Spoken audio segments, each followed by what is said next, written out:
இறையாட்சி வளர எசேக்கியாவின் செபத்தில் பங்கெடுப்போம். இஸ்ராயேலின் கடவுளாகிய ஆண்டவரே, இவ்வுலகத்து அரசுகளுக்கெல்லாம் நீர் ஒருவரே கடவுள். விண்ணையும் மண்ணையும் படைத்தவரே, செவி சாய்த்து கேட்டருளும். ஆண்டவரே, உம் விழிகளை திறந்து எம்மை நோக்கி அருளும். எதிரிகளின் கையிலிருந்து எங்களை காத்தருளும். இதன் மூலம் நீர் ஒருவரே கடவுளாகிய ஆண்டவர் என்பதை உலகின் எல்லா அரசுகளும் அறிந்து கொள்ளட்டும்.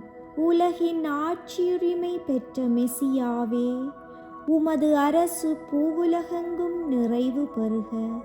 என்றென்றும் ஆட்சி புரிபவரே, நீர் நிறுவிய அரசு இவ்வுலகில் செழித்து வளர எம்மை அர்ப்பணிக்கிறோம். எம்மை பயன்படுத்தி எம்மால் பெருமை அடைவீராக. ஆமேன்.